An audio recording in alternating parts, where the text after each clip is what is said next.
متعلقہ بیچاری کو مطلب بہت برا سمجھتے ہیں، اور اس کو مطلب بعضوں کا غصے میں آ کر ماں بھی کہہ دیتی ہوگی طلاقڑی، یعنی اس میں شاید خودکشیاں بھی ہو جاتی ہوں گی. یہ اتنی بری گالی ہے اور اتنی دل آزار گالی ہے کہ وہ زمین پھٹے اور سما جائے. اب وہ ٹھیک ہے، وہ طلاق اس کو ہوئی ہے، اب وہ ظلم سہ کر بیچاری، ہو سکتا ہے اس نے وہ طلاق پائی ہو یا جو بھی صورت بنی ہو، اب وہ طلاق ہو گئی، آ گئی، اب وہ آپ کے پاس ہے.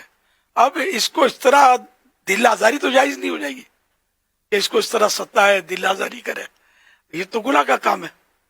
تو یوں مت ہمارے معاشرے میں اس کو مطلب دیکھیں 2-4 دن آؤ بھگت کریں گے بھی، لیکن بعد میں اس بیچاری کا پوچھیں گے نہیں. اسے اگر کسی کے گھر میں متعلقہ بیٹی ہے یا بہن ہے، ماں باپ فوت ہو گئے بالفرض، تو بہرحال اس کے ساتھ حسن سلوک کرنا چاہیے، اچھے سے اچھا اس کو رکھے، کیونکہ وہ غم کھا کر آئی ہے، بیوہ ہے، متعلقہ ہے، وہ فریش نہیں ہے. جس طرح ایک کنواری لڑکی فریش اور مطلب یہ ٹینشن، ان معاملے میں ٹینشن لیس ہوتی ہے، ٹینشن فری ہوتی ہے.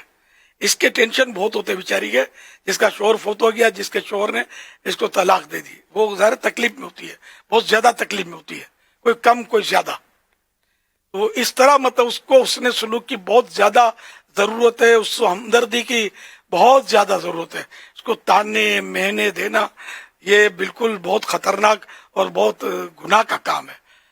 تو اس کا بہت خیال رکھنا چاہیے. اور بڑا بھائی ہے، کوئی بھی ہے، جو بھی جس کے پاس یہ آئی ہوئی ہے، بڑی بہن ہے، فوراً اس کی کوشش کریں اور اس کا گھر بسائیں، چاہے بیوہ ہے چاہے متعلقہ ہے. شادیاں ہو جاتی، کوشش کریں مگر اچھی جگہ پر کوئی نیک رشتہ مل جائے. اس لیے بھاگ دوڑ کرنے سے، دیکھو ڈھونڈنے سے ملے گا. آپ گھر بیٹھے بولو کہ پیغام آنے شروع ہو جائیں گے، تو آپ میں سرخاب کے پر ہیں یا نہیں ہے یہ پہلے چیک کر لیں. تو اس لیے مہربانی کر کے اس معاشرے کو مدنی معاشرہ بنائیں، پرسکون معاشرہ بنائیں، اور گھر گھر میں یہ اس طرح دل آزاریاں اور گناہوں بھری حرکتیں جو ہیں اس کو ختم کریں.